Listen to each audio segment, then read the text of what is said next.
अस्सलाम वालेकुम जी। आज का लेक्चर है हमारे पास capacitance of a two long parallel wire. यानी हम एक ऐसी कैपेसिटेंस पढ़ने जा रहे हैं, ऐसा कैपेसिटर पढ़ना जा रहे हैं जो वायर्स पे मुश्तमिल है और दोनों वायर्स एक दूसरे के पैरेलल हैं।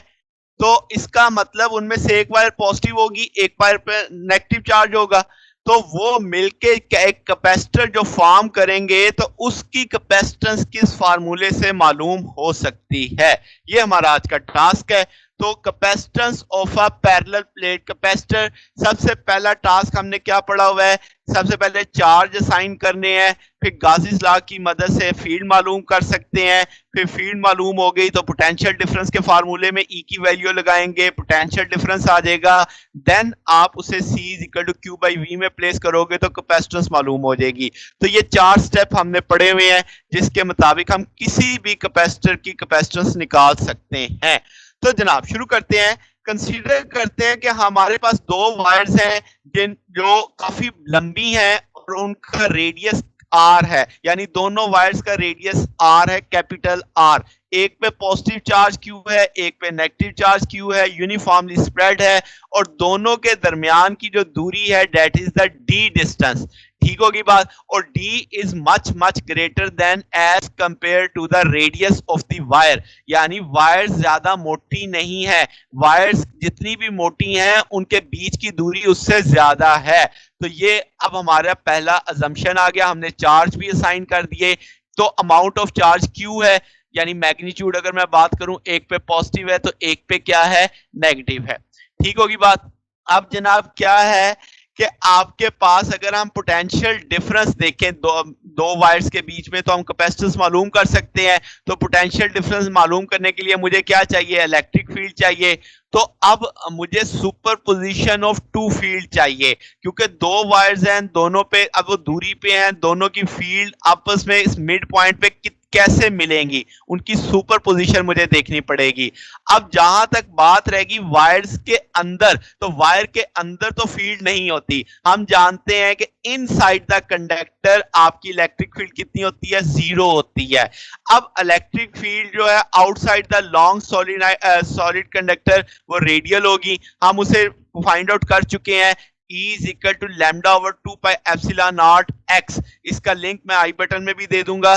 तो आपने इसे गाउस लॉ के फार्मूले से भी मालूम किया, इलेक्ट्रिक फील्ड के फार्मूले से भी मालूम किया, दो तरीकों से हम इसे मालूम कर चुके हैं।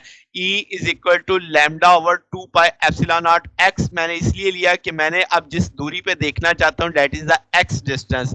ठीक होगी बात। तो लैम्डा यहाँ पे क्या है, चार्ज पर यूनिट लेंथ, जिसे हमने लीनियर चार्ज डेंसिटी बोलते हैं।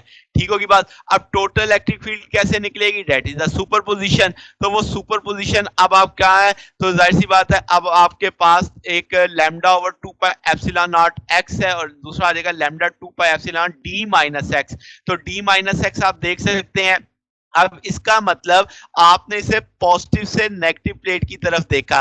जैसे यहाँ पे देखो तो ये पॉजिटिव प्लेट है आपके राइट पे, नेगेटिव प्लेट है आपके लेफ्ट पे।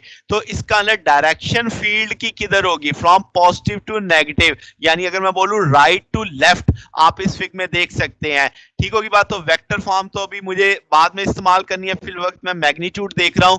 तो lambda 2 pi epsilon not x आपको समझ आ गया, फिर lambda 2 pi epsilon not d minus x भी समझ आ गया। टोटल डिस्टेंस d था, उसमें से अगर x मैंने नेगेटिव के साथ से देखा है तो पॉजिटिव वाले पे से कितना होगा, तो d माइनस x आ जाएगा। जैसे आप इस फिगर में देख सकते हैं कि आपके पास एक प्लेट से दूरी d माइनस x मानी गई, एक से x मानी गई। तो आपने ये इलेक्ट्रिक फील्ड मालूम कर ली। टोटल सुपरपोजिशन दोनों वायर्स की मिला के इतनी फील्ड होती है। अब आपके पास पोटेंशियल डिफरेंस का टूल आ गया, तो आपने उसे ए से बी तक का, अब आपके पास ई डॉट डी एल आ गया। तो जनाब अब आप देख सकते हैं कि आपने ए से बी तक का है, तो मैंने साथ में क्या लगा दिया, माइनस का साइन लगा दिया, क्योंकि अब आपके पास जो फील्ड है वो अगेंस्ट होगी। तो अब आपने इसके साथ माइनस लगा दिया। अब आप इंटीग्रेट करोगे ना उसे कहां से कहां तक, नेगेटिव वायर से पॉजिटिव वायर तक, जो आपके पास टोटल उसका total potential difference between the two wires बनेगा। अब यहाँ पे एंटी पैरेलल है, ठीक है। तो अब आप लिखोगे E dot D L minus E D X आ जाएगा, वो माइनस माइनस के साथ पॉजिटिव हो जाएगा। तो अब आपके पास ए से B E dot D X E की वैल्यू टोटल आपने प्लेस कर दी यहाँ पे। अब आपके दो फैक्टर चल रहे हैं और अब आप ए पॉइंट को किसनी मान रहे हैं, आर, और दूसरे को क्या मान रहे हैं, डी माइनस आर। समझ आ रही बात। तो ये पॉजिटिव प्लेट से नेगेटिव प्लेट तक का आपके पास लिमिट आ गई, ठीक है। R is the radius of one wire, तो वो वन वायर का जो रेडियस जहां पे खत्म हो रहा है वहां से लेकर अगली वायर तक का, तो वो आपके पास डी माइनस आर ही आएगा। तो अब आप यहां से कुछ चीजें कॉमन उठा सकते हैं, लैम्डा कॉमन आ सकता है, 2 पाई एप्सिलॉन नॉट, दोनों फैक्टर्स में से उठा के बाहर ले गए। तो अब आपके पास बचा 1 plus x plus 1 D minus x into D x है। तो अगर हम अलग अलग करके इसे इंटीग्रल सॉल्व करते हैं तो बाउंड्री कंडीशन तो वही रहती, 1 ओवर एक्स का नेचुरल एक्स बन जाता है और ये 1 ओवर डी माइनस एक्स का नेचुरल डी एक्स बन जाता है। तो इकट्ठा करके लिख दिया है, ए की बाउंड्री कंडीशन के तहत D R into D minus R के तौर पे आ जाएगा। अब आप जब ये वैल्यूज प्लेस करोगे तो एक दफा पॉजिटिव के साथ तो एक दफा नेगेटिव के साथ आती हैं, तो वो आप वैल्यू प्लेस कर देंगे, डी माइनस आर आ जाएगा आर के साथ, और फिर आप लिखेंगे नेगेटिव के साथ natural R minus natural D minus R के तौर पे। ठीक होगी बात। तो आपने इन फैक्टर में पहले डी माइनस आर की वैल्यू प्लेस की, फिर अगली दफा किसकी वैल्यू प्लेस की, आर की वैल्यू प्लेस की। इसको ओपन कर देते हैं ब्रैकेट को, तो अब आप इसमें से जो 2 टाइम फैक्टर आ रहे हैं उनको इकट्ठा कर दिया, 2 natural D minus R minus 2 natural R आ जाएगा, क्योंकि नेगेटिव जब अंदर जाएगा तो ये नेगेटिव तो ये पॉजिटिव में आ जाएगा, ये पॉजिटिव और ये पॉजिटिव मिलके शुरू में लिख दिए।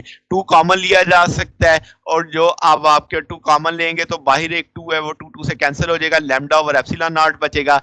ये यहाँ पे आपके पास हम कहते हैं D is very very greater than R, तो यहां से सिर्फ डी ही डोमिनेट करेगा, तो डी लिख देंगे natural D minus natural R. इसे आप नेचुरल के प्रॉपर्टी को यूज करते हुए डी बाई आर के पैटर्न पे भी लिख सकते हैं।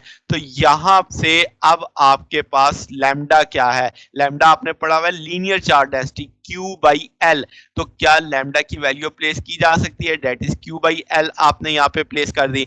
तो ये पोटेंशियल डिफरेंस आ गया बिटवीन 2 पैरेलल वायर्स के। ठीक हो गया। अब मुझे कैपेसिटेंस चाहिए, तो कैपेसिटेंस का टूल तो बड़ा सादा सा है कि भाई आप C is equal to Q by V लगा सकते हैं। आप वो वैल्यू लगाएंगे, Q से कट जाएगा, नीचे पाई एप्सिलॉन नॉट एल वाला फैक्टर ऊपर शिफ्ट हो जाएगा, तो ये फैक्टर आ गया आपके पास। अगर आप कैपेसिटेंस पर यूनिट लेंथ देखना चाहते हैं तो ये एल उठा के दूसरी तरफ ले जाओ, तो C बाई एल किसके बराबर लिखेंगे, pi epsilon naught natural D over are.